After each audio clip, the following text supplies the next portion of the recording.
Masechet Yevamot Daf Kof Yod Aleph. We're going to see a couple of new Mishnayot later today, but first we're continuing with this Mishnah and one difficult line in the Mishnah. To review, if a man was married to two minor Yetomot, meaning that their mother married them off, so therefore their marriage is only midrabanan. We're going to see exactly how to conceptualize this marriage of a minor.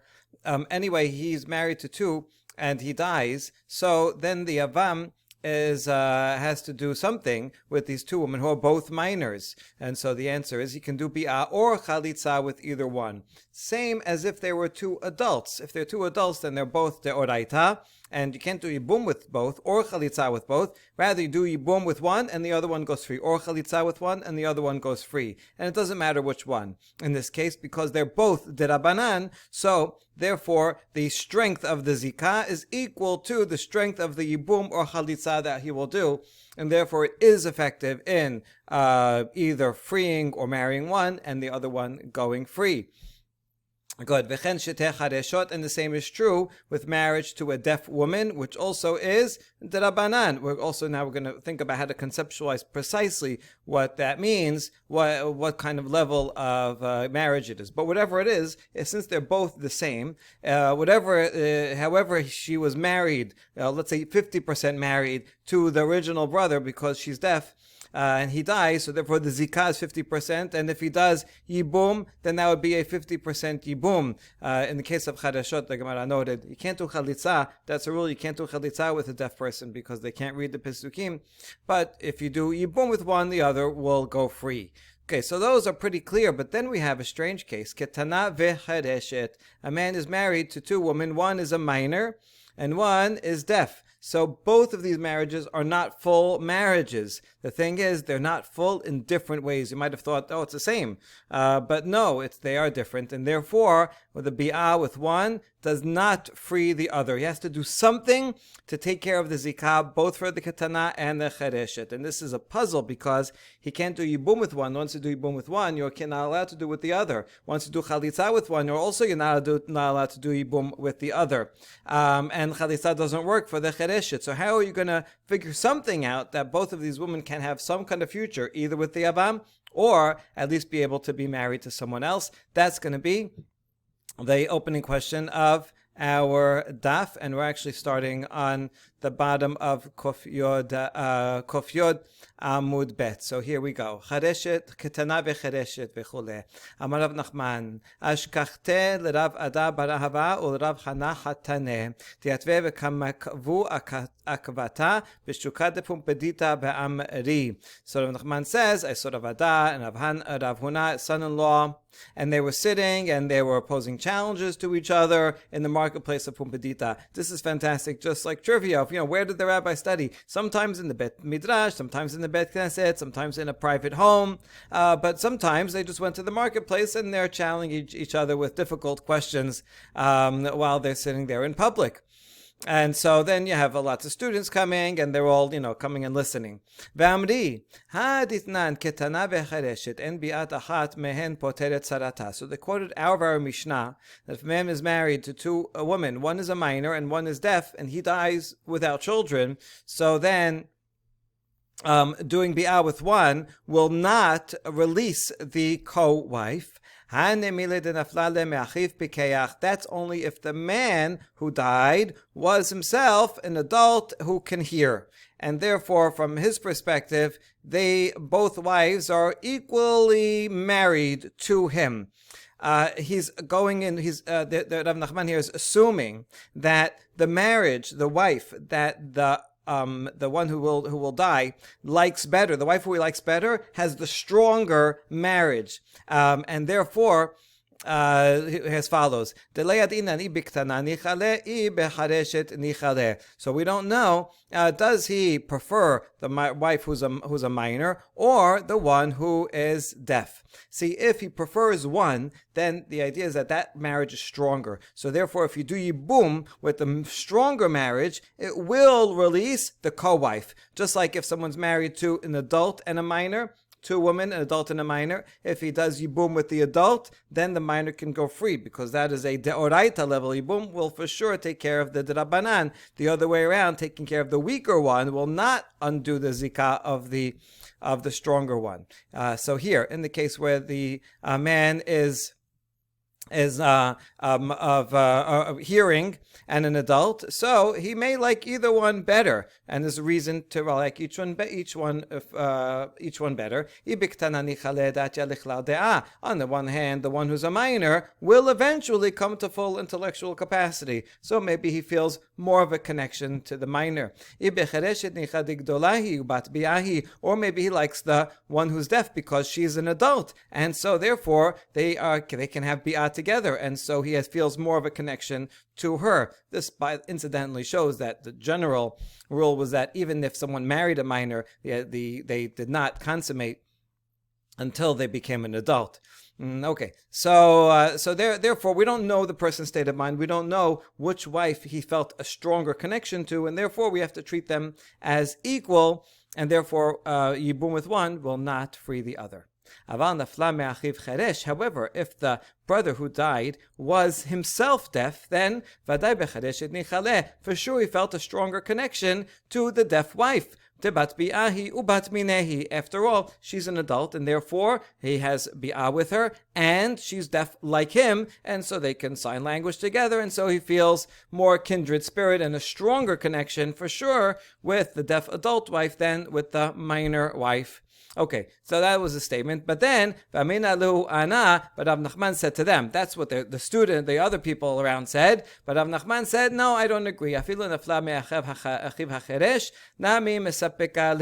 No, maybe not. Maybe even if the brother that died was himself deaf, maybe he still likes the minor wife who can hear, because at least she can hear, and then she can be a guide and help him navigate and tell them what other people said or whatever. So she may be helpful because she can hear, and maybe therefore feel a stronger connection to her. We have no idea. Just because he's deaf doesn't mean necessarily likes the deaf wife better, and therefore even in that case, yibum with one of them will not release the other. Okay, all that is step one, and this was going with the assumption that the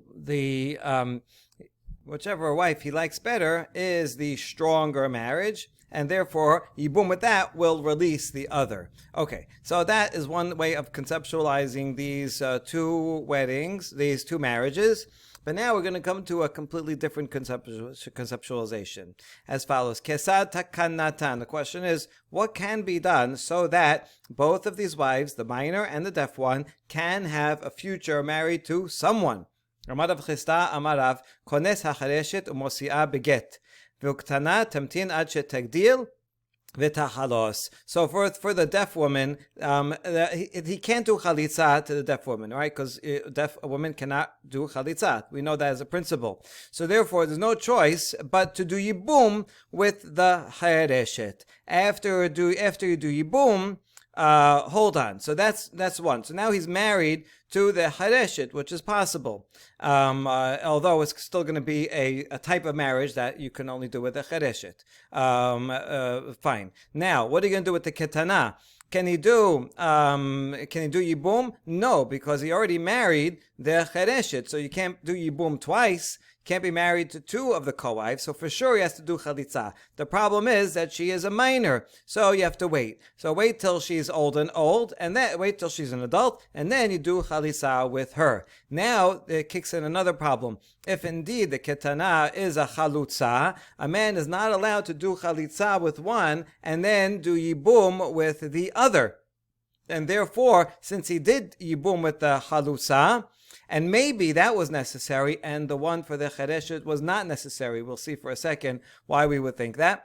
And therefore, since he did chalitza with one, he cannot remain married to the chereshet, and so he has to give her a get. He could give her a get at any time, but for sure, after the chalitza, then he has to divorce her, and that way he will remove the zikah from both, and both of those women can go and get remarried. That is Rav's solution. Oh, in the name of Rav Chisda. Amar Rav Chisda, Shema mina kasava Rav, chereshet kenuya umeshuyeret, ketana kenuya ve'ena kenuya. Rav Chisda infers from Rav's solution here that actually the chereshet and the ketana are actually treated differently. Chereshet is when someone does marriage with a deaf woman, then it is a partial marriage. It's like a 50% marriage. Whereas when someone marries a minor, it's a safek. It's either 100% or 0. We're just not sure which one it is. So until this time, we've been thinking of them as both kind of the same, both the Rabbanan, but actually they are partial, but yet in different ways. To give an analogy, the chereshet, according to him, is kind of like a car that has a 50% gas tank, right? So you know it'll go, but it's only going to go, but you know for sure it's only going to go halfway. Whereas ketana, it's like a car that has either a full tank or an empty tank, but we're just not sure, is it full or empty? So which of them is better or worse? Well, I guess it depends. If you're going on a very long trip, then maybe the one that's full or empty, at least maybe it'll get you there. The other one is if better for a short trip, and so on. Okay, so therefore they're actually going to be treated somewhat differently. So now why does it have to be this way? Rav Chisda is already assuming that they are different in some way, which makes sense since the Mishnah said that it's not the same as just two D'Rabbanan marriages. Okay, so now why does he infer from Rav's statement that it's this way and not the other way around? Here's why. If you think that it's the deaf one who is either full or empty, and ketana kenuya meshuyeret, and the ketana is 50% acquisition, 50% marriage, then chareshet amai kones umotzia beget. Then regarding the deaf person, why does he have to take her and yibum and then give her a get? Why can't he stay with her? After all, if it's a full marriage, so then the original husband was fully married to her. He died leaving a full zikah. When the Yavam comes and does yibum, it's a full yibum. Once it's a full yibum, then the chalitza with the ketana is not necessary, is nothing. You can just ignore it. If someone does a full yibum, then any chalitza act afterwards is not considered anything. So he can stay with the chereshet. Ha kenuyahi. V'lav kenuyahi. And if you say a deaf person is 0, marriage with a deaf person is 0, then the original husband was never actually married to her at all. And therefore, there was no zikah either. And when the second guy takes her, he's taking a wife who was not actually related to his brother. And so therefore, that has nothing to do, since their wives are not co-wives. So he married one woman. Okay, great, he can stay with her. And the other one, the ketana, he did chalitza, and good luck to her. Doing chalitza with her does not prevent him from remaining, because they are not co-wives. So hanochrit be'almahi, she is like a foreign woman, not related to anyone. Therefore, since Rav said that he has to take in the chereshet and then also divorce her, that means that he considers it the other way around. That in fact the chereshet is the one who is half married, and so we don't know. It's a half marriage. Therefore, the yibum is only a half yibum, and therefore they're only half married. And then when you do chalitza, the chalitza for the ketana when she grows up is a full chalitza. So that full chalitza prevents him from remaining half married to the chereshet. And so that is Rav Chisda's deduction. Now that we've established that the ketana is the one that's all or nothing, so v'chi tema, we have a question. Ketana amay tamtin ad shetadil v'tachalos. How come with the minor, Rav said that she has to wait till she gets older and then do chalitza? Tetev gabe. Why not? Why can't he remain married to the minor wife and not do chalitza?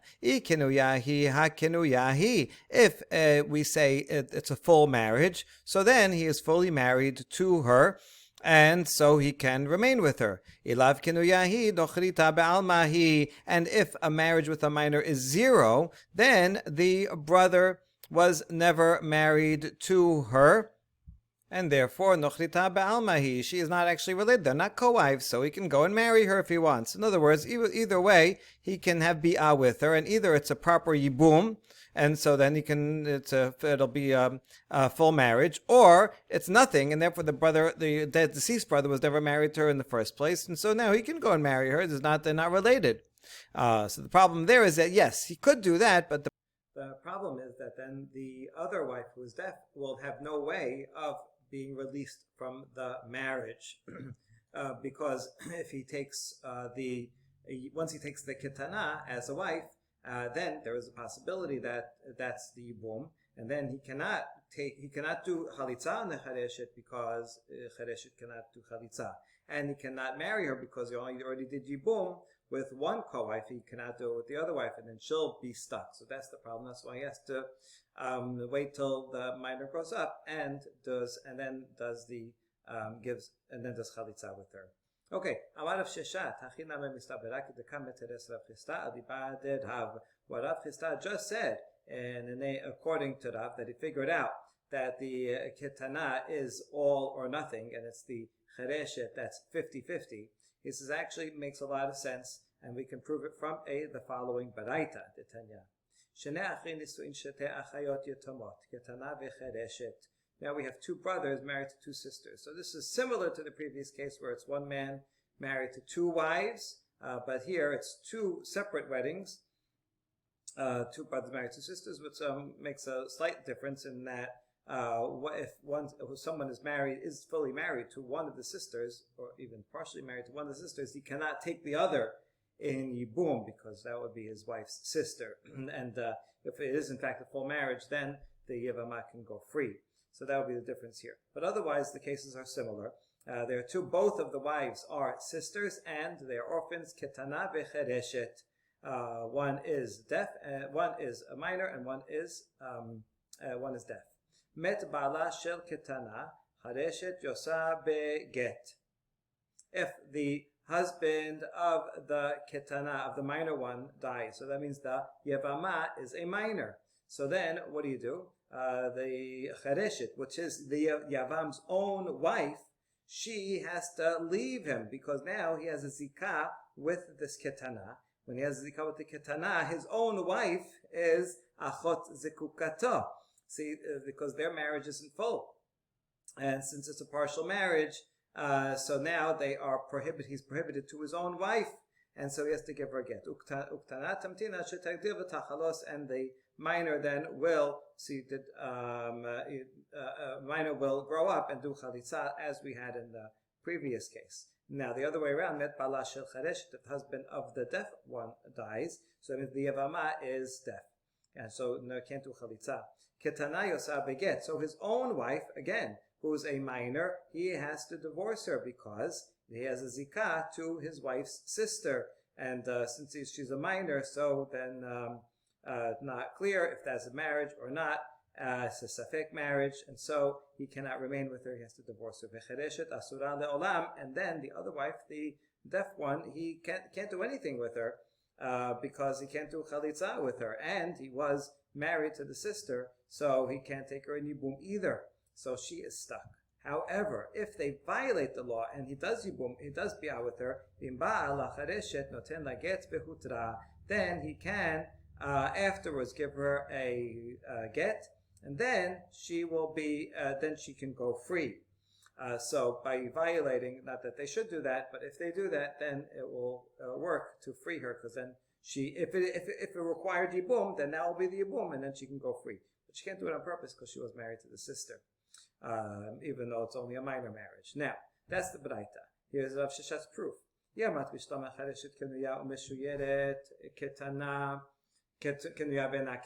if we say, as Rav Chisda proposed, that for the deaf person is only halfway, 50% marriage, whereas the minor is either full, 100%, or nothing,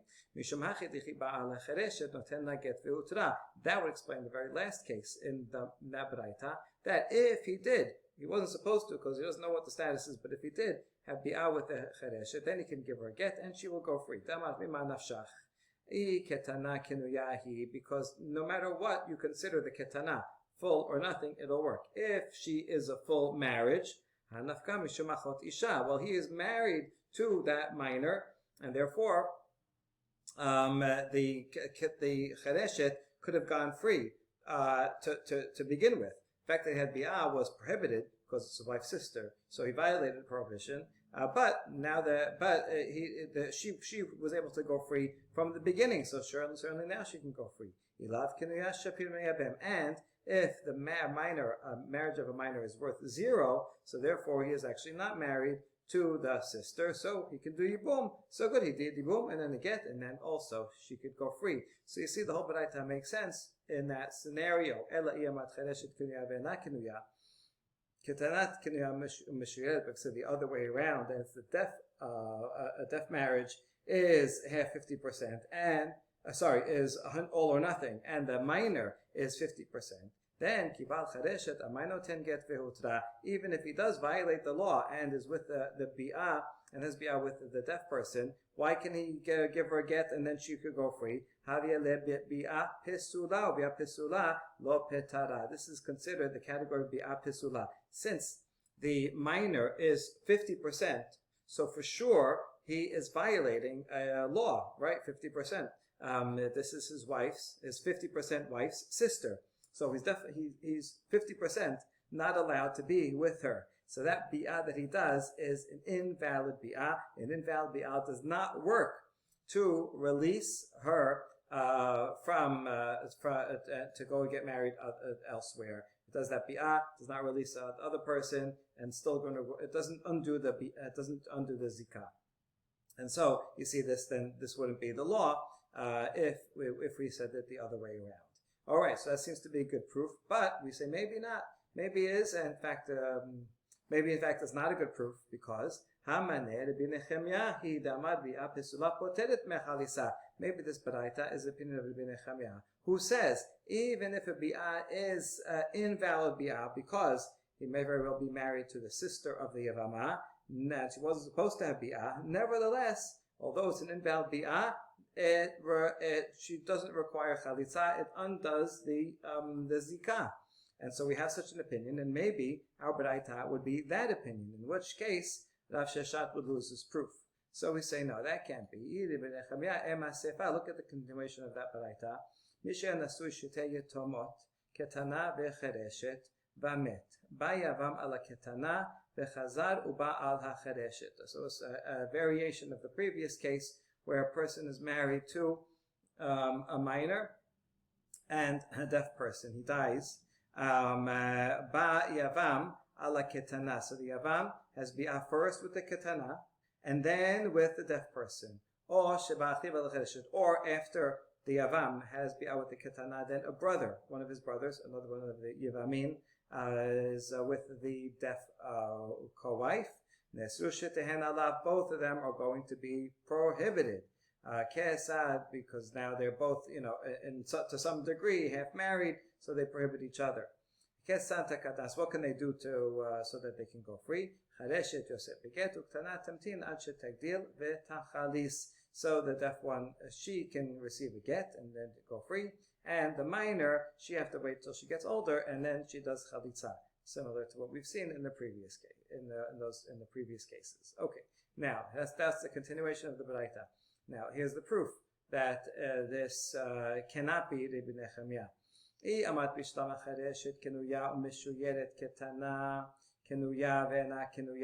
If you say, it makes sense. It makes sense if you say that the deaf person is the one who's half married, and the ketana is either fully married or 0. V'Rabbanani, and this follows Rabbanan, who say a bi'ah pisula is invalid, it does not release the zikah. Mishum hachi tamtinat shetagdil v'tachalos. That's why the minor wife has to wait till she grows up and then gets chalitza. Dedim akadim uba'il hareshet beresha. If the Yavam has bi'ah with the chereshet first, well then that will be a bi'ah pisula, and bi'ah ketana. So that bi'ah will be okay. Then if he should be with the ketana, that will be a bi'ah pisula. And so you see the bi'ah pisula will not set her free, and so that would be a problem. That's why you have to do chalitza. Eli amar Rabbi Nechemia ha'amar bi'a pesula petara, but according to Rabbi Nechemia, bi'a pesula would exempt her, and so therefore, why would you need to make her do chalitza?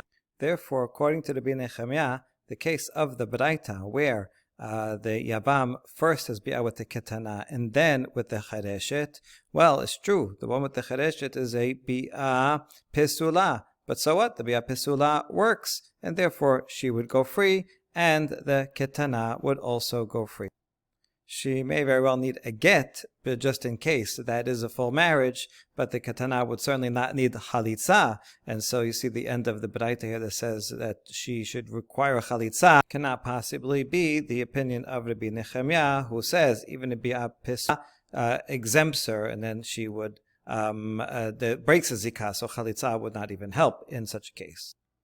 Ela shema mina Rabbanan hi shema mina. Okay, so we can confirm that this Braita is the opinion of Rabbanan and not Rabbi Nechemia, and therefore Rav Sheshat's proof from this Braita stands. Rav Hashem, Eresha nami shema mina Rabbanan hi. Rav Hashem says, I don't have to bring the sefer of the Braita to prove that this is Rabbanan against Rabbi Nechemia. I even know that from the Eresha, the original case of two brothers married to two sisters, one is deaf and one is a minor.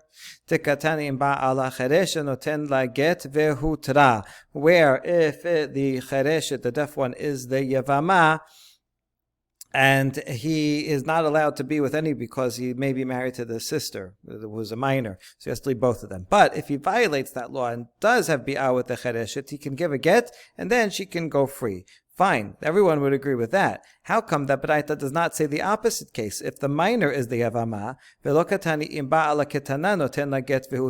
doesn't say, oh, you know what, he can if he does have bi'ah with her, then he can give her a get, and then she can go free. It doesn't say such a thing. Perhaps the reason is because he is for sure, the Yavam is for sure 50% married to the sister. That's his wife. And she's deaf, but it's 50% marriage. So therefore, the bi'ah with the minor is prohibited. That is an invalid, a bi'ah pesula. Now, if it were Rabbi Nechemia, even though it's bi'ah pesula, still she would not require chalitza. And which is what he says, but that the Gemara doesn't bring that case here. Must be it doesn't bring the case because it follows Rabbanan, according to whom that bi'ah pesula would not help her at all. So that's why it doesn't bring it. That's what Rav Asher says. But then we say, I mishum ha la iriya. No, if it was only from the Resha, I wouldn't be able to prove that the whole Braita is not a Rabbi Nechemia, because maybe it just left it out for a different reason. Since for the deaf woman, there's no way you can't do chalitza, so there's no way to help her in a permitted way. So we mentioned, by the way, listen, she's stuck. But if you would violate the law in a bi'ah, then you can give her a get, and then she could go free to marry someone else. So it gave it the loophole, even though it's a prohibited way. But for ketana, there's a permitted way. Just wait till she gets older and then do chalitza. So therefore, that's why it didn't mention the prohibited way. Although it could be that it follows Rabbi Nechemia, and even if one did bi'ah with the ketana, it would break the zikah, and then would not require chalitza after. But we don't want to mention that the prohibited way, since there is a permitted way. All right, and now the next Mishnah. Misha nasui l'shtei yetomot ketanot vamet. A man is married to two minors who married off by their mothers, and then he dies. Ubayavam al harishona v'chazar uba'al hasheniya. Now the brother, the yavam, has bi'ah with one and then the other. Or sheba'al achiv hasheniya, or another brother had bi'ah with the second. Lo pasal et harishona. That does not invalidate the first one. Just like if they were adults, and once it does bi'ah, that's a full marriage. The second bi'ah is prohibited, but it won't invalidate the first. And the same thing would be if both of them were deaf, because they're all the same level, so therefore the second is not going to do anything to hurt the first. The first one is as full as it would be.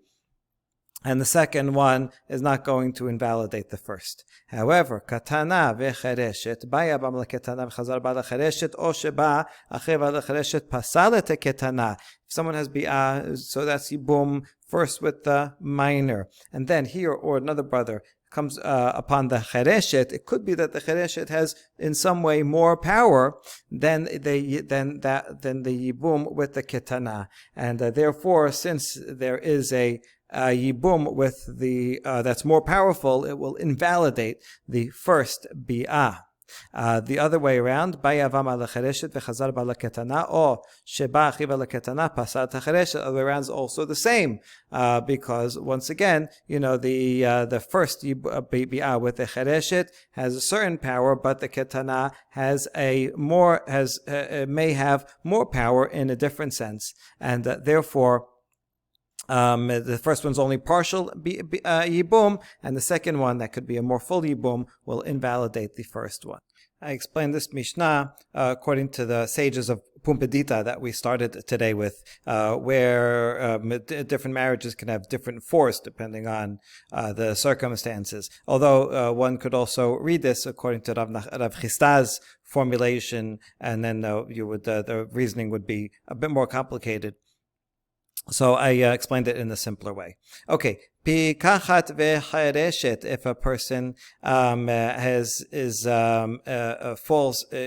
person is married to someone who hears and someone who is deaf, and he dies, and then the yavam comes along. Bayavam al pikachat vechazar ubal al hachereshet. First he's with the one who's hearing, and then the one who's deaf. Or shebachiv al hachereshet, or someone else, or the other brothers comes on with the deaf one. Lo pasata pikachat. That does not undo the first one, since the first one is hearing. So that yibum is a full yibum, and therefore the second bi'ah, which is prohibited because that is a co-wife who needs to go free, can't do yibum twice, even though it's prohibited, but it will not undo the yibum or invalidate the first one, so they can remain married. The other way around is a problem. At first it bi'ah with the chereshet, so that's only a partial marriage, and if he then does bi'ah, or his brother does bi'ah with the one who hears, then that's a full one, and that full one is going to invalidate the first bi'ah, which is only partial, leaving open some zikah there. Okay, kedola uktana. All that is the same with an adult and a minor. Man was married to two women, an adult and a minor. Bayav, he dies without children. Bayav amal gedola v'chazar ba leketana sheba lachiv ketana lo pasala et gedola. As long as the yibum with the adult was first, that's 100% yibum. The ketana goes free. Neither he or the brothers should be with them, but even if they are, it does not invalidate the first bi'ah, the yibum with the gedola. They can remain married. But the other way around, yavam ala ketana v'chazar ba gedola or sheba lachiv ala gedola pasal et ketana. If he has bi'ah first with the minor, so then that only creates a partial bond, a partial marriage. And so therefore it still leaves open some zikah with the adult. And so if they have bi'ah afterwards with the adult, this is a problem. So this will invalidate the ketana. So what should she do?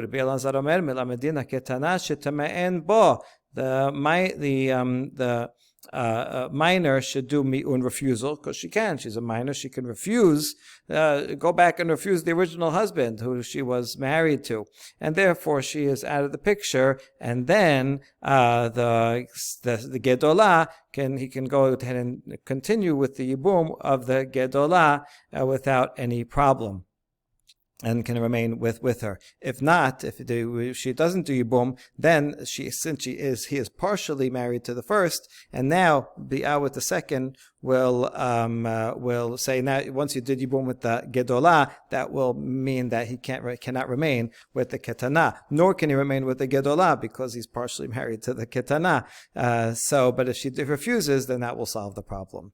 Okay, good. So the Rabbi Elazar here is consistent with the opinion that he said way above, as we're going to see. Amar Rav Yehuda Amar Shemuel halacha keRabbi Elazar, v'chen Amar Rabbi Elazar halacha keRabbi Elazar. So everybody agrees that yes, we should follow Rabbi Elazar here. This is Rabbi Elazar ben Pedat Amora saying that halacha is like Rabbi Elazar ben Shamua, the Amora in the Mishnah. Now it says Usricha. Remember, we had Rabbi Elazar already said in the case of two brothers married, one married to an adult and one married to a minor, and then the husband of the adult dies. So now you have a Yavam who's married to a minor who has to do Yibum with an adult. And so this is a problem because he can't do Yibum because he's married to the sister, but he's not fully married to the sister. So Rabbi Elazar's recommendation was that we should tell the minor wife to refuse her husband, so then she's out of the picture. She was never married, and then he can go ahead and do Yibum with the adult Yevamah. So now we ask, since Rabbi Elazar already gave similar advice in another case, why do we need it here also? If he only said that one, the original ruling, the question is why Shemuel needs to say halacha like Rabbi Elazar. He said that's here, and he said it above. Why does Shemuel have to say halacha like him in both places? Because if he only said it regarding the earlier case, because in that case he didn't do misvah yibum at all. He's married to the minor sister, and now he can't do yibum. He wants to do yibum, so you know what? Do mi'un, and then that way he can go ahead and do yibum with the adult. Aval beha tikayem misvat yibum beget. But here he already did yibum. He had bi'ah with the minor sister, and then with the adult. So the yibum was done, but now he's in this quandary because he can't remain with both. So then give them both a get, and so he did yibum, and now he has a get. So you don't have to tell her to do mi'un. If in any case they did yibum, we prefer not. Remember we said try to stay away from mi'un, and here you already did mitzvah yibum. So back there we said you can only do mi'un if it's for a mitzvah, but here it's not for a mitzvah. So let them both give a get, and then they could live happily ever after with someone else. And if we only had this case here that we said halachas like Rabbi Elazar mishum degedolah dam yakameh, that's because the gedolah happened to be presented to him as a Yevamah, and he could do one or the other. He was not married to either, and so now he took the minor first, but really he could have taken the Gedolah first. Was what he should have done. So therefore, we'll tell the minor to do mi'un, get out of here, and let him do it do yibum properly with the Gedolah. However, in the previous case, aval idach la sericha, aval idach la. The previous case where he's actually already married to the minor, so he wants to remain the way he was, married to the minor. Why does he have to now change his plans that he had, his whole life plans, in order to do yibum? So you might say in that case, don't tell her to do mi'un. So siricha, that's why we have to say halachas like him in both cases, because each one has a separate chidush. All right, next Mishnah. Yavam katan sheba al yevama ketana yigdelu ze im ze. If the Yavam and the Yavama are both minors, so good. They could do yibum, and they will grow up together. And then eventually when they grow up, then they'll be adults, and then they can have full marriage. Ba'al Yevama gedola tegadelenu. If the man is a minor and the Yevama is an adult, so okay, fine, they do bi'ah, even though it's not going to be full yet. She will raise him. It's kind of as if she's because she's older than him, so she'll have to bring him up. But eventually he'll be an adult, and then they can continue and be fully married, or he can give a get, but he can't give a get while he's a minor. So this is now an entirely new case where you have a Yavam and Yevama. They have some kind of marriage ceremony in public. But then 30 days goes by, and she comes to court, and she claims, Lo niv'alti, he never had bi'ah with me, he never consummated, and therefore the yibum was never done. The Gemara is going to explain that we're talking about a case where he wants to give her a get. But she's saying, the get is not going to help me because I still can't go free and marry anybody else. I still have a zikah because although you made a very nice, wedding cake, nevertheless, the yibum never happened. And so if it's within 30 days, since it's close to the wedding time, and sometimes people wait 30 days before they consummate. So she is going to be believed, and therefore kofino toshia chalos la. We say, listen, guy, you waited all this time, and you didn't have bi'ah, and now you're giving her a get, but that get is not going to help her because she still can't go free and marry anybody else. We're going to force him to do chalitza to help her out. That makes sense. If it's after 30 days, then we're more suspicious of her claim that there was no bi'ah. After 30 days, it's unlikely that he would wait more than 30 days to consummate this marriage. And so therefore, the court says, probably he did consummate the marriage, and therefore, but maybe not. Maybe she's right. So therefore, the court requests of the man to do chalitza, but they don't force him to do it. Force him by giving lashes or whatever. ובזמן שהוא מודה, אפילו לאחר 12 חודש, כופין אותו. And if he agrees and says, you're right, I did not have bi'ah with her, then no matter how long, even if it's more than 12 months, he admitted to it. So then for sure they didn't. And again, we will ask him, force him to, what are you waiting for so long? You're just dragging her along. She's basically an aguna. In the meantime, so we force him to do halisa. Okay, similar to that is hanoderet hana'am mi Yevama bechaye ba'ala. Let's say while the original couple was married, so the brother and his sister-in-law, I guess they didn't get along, and she says, I refuse any benefit from that brother-in-law. So now the brother's alive, and so they won't go to his house to eat Shabbat lunch. Okay, but now the problem is her husband died without children, and now she is a Yevamah who is supposed to be with this Yavam. Now you can't be married to someone while you have a vow against receiving any benefit from them. It's just impossible.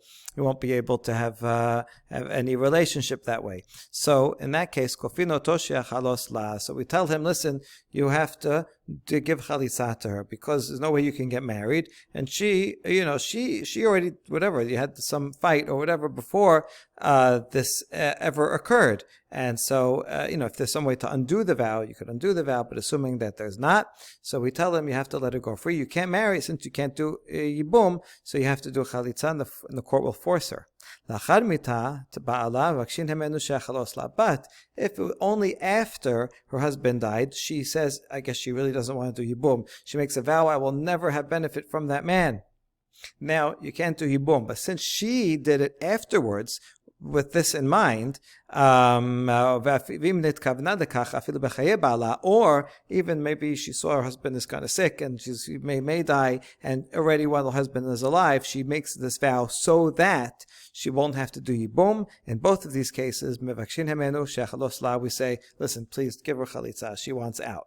Although we're not going to force him, because she did it kind of on purpose in order to prevent yibum, and so therefore it's not as dire as when she had no idea, and she made this neder even beforehand. Like she, poor woman, she had no idea why she had no idea this would prevent a yibum. So then for sure he has to do chalitza. But in the other two cases where she kind of initiated a somewhat mean thing of preventing him from doing yibum, nevertheless we request him but not force him to do halisa. All right, interesting cases. Now we say, Lema matnitin de lo kribi me'ir. It seems the beginning of the Mishnah, the first case where we say, if it's two minors, that they can do yibum and then they'll grow up together. This sounds like it's not a bir me'ir. The Tanya, katanu ktana lo chosin velo mi b'tyabemin de bir me'ir. It says that a minor, man, a boy and girl, cannot do chalitza, and they cannot do yibum either. And you just said that they do yibum and then grow up. Okay, so that sounds right, that it's not Rabbi Meir. We say, afilu tema Rabbi Meir. Ki amar Rabbi Meir gedola lekatan uktona legadol. No, maybe it is Rabbi Meir. Rabbi Meir just said, you can't, a minor can, a boy and who's a minor cannot do yibum with an adult woman, and the other way around, an adult man cannot do yibum with a minor woman. That's what he had said is a problem. Because one way or another, it's going to be a prohibited bi'ah. Why would it be prohibited? Because, listen, the minor is exempt from mitzvot, so they won't have any problem. But the adult may have a problem. Since the minor is exempt from mitzvot, they're also exempt from yibum. And now, if you have bi'ah outside the context of yibum, that is a sister-in-law. So that could be the problem. Or also that you never know, when the child grows up, they may be eseris or ailonit, and you never know about that. And then it will have turned out that there was no bi'ah applicable, and they violated. So therefore, if one is an adult and one is a minor, Rabbi Meir says, you know what, best not to do yibum at all. But if they're both minors, then they're both the same, and they're both equally exempt from mitzvot. So whatever problems may have, that this may not be yibum that's required, but it's okay because they're minors, so they won't violate anything anyway. So Rabbi Meir did not apply in such case. So therefore, the first case of the Mishnah could be Rabbi Meir. All right, so we forestalled the problem a little bit, but then look at the next case of the Mishnah. Hakatani bal Yevamah gedola tegadelenu. If the Yevamah is an adult, then the Yavam, who's a minor, they can still do yibum, and she will raise him, and then they'll grow up together. He'll grow up eventually. So you see, even if she is an adult and he is a minor, still you can do yibum. And you just said that according to Rabbi Meir, that's not allowed. So it must be, again, that this Mishnah is not the opinion of Rabbi Meir. Amar Rabbi Chanina Choza'a ba shane. No, Rabbi Meir was simply said that you should not do this lecha techila because there may be a problem that occurs. But the Mishnah was talking about b'di'avad. If you did it, then okay, it is a bi'ah, it is a yibum, and they can grow up together. Hold on, wait, it says that she will raise him. In other words, they continue to be married. But isn't every time they have bi'ah, that will be another prohibition? And so it's not just, b'di'avad. Every time they're together, that's another lecha techila. So Rabbi Meir should not be okay with it. This is, you're right. All right, we tried our best, but in the end, the Mishnah cannot possibly be the opinion of Rabbi Meir. Okay, Kari kan lahakim la'achiv shem v'ha'ela bar hachihu. Now, further question: how can you say that a minor can come and do yibum? The whole point of yibum is to have a child that will uphold the name of the deceased, that will inherit the deceased. So, how could a minor cannot have a child? So, what's the point of a minor doing yibum? It should not be allowed. Why did Mishnah say it's allowed? Because even though it's true, it says like Kim Lachiv Shem, that is the goal, but it also says Yevamah, the brother-in-law, shall come upon her, and it doesn't make a distinction. It says anyone who's a brother-in-law is permitted. Then even if they can't have children now, okay, he'll grow up and have children later, so it's still okay. It says, Rava says, I agree with that, but truth is, I don't even need that Rasha. I could prove that a katan can do yibum even without that. Because is there any case where you'd say now is prohibited, but later on is permitted? You'd say they tell the katan, you can't do yibum now, not allowed. But you know what? Wait a few years and then you could do it. But there's no case like that. Rav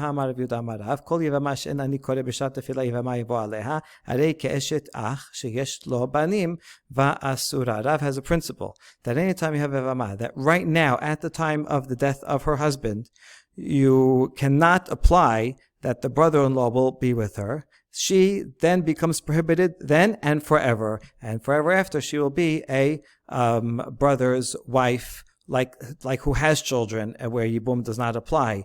And so if it's prohibited once, it's prohibited forever. So therefore, so you can't say that they're prohibited as a minor and then they're permitted as an adult. Now we say, so maybe, okay, so I'll agree with you, and I say that she's prohibited as a minor and therefore prohibited forever. And so maybe that's what that we would in fact apply Rav and prohibit it no matter what, because you have to have children. You can't have children now as a minor, so then he's prohibited from doing yibum ever. And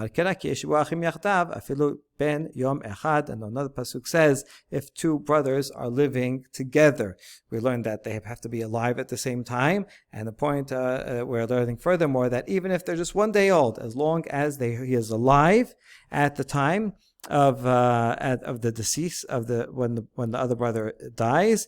Nevertheless, they are alive at the same time. They're in the world at the same time. And it doesn't matter how old he is, since he's in the world, Yibum does apply to him. Since the Yibum does apply, therefore it must apply throughout. Both, not only you can't say he applies only after he becomes an adult. Since as an adult he can do Yibum, as a minor he can also do Yibum, and so that we validate the law of the Mishnah. Baruch Adonai L'olam, Amen v'Amen.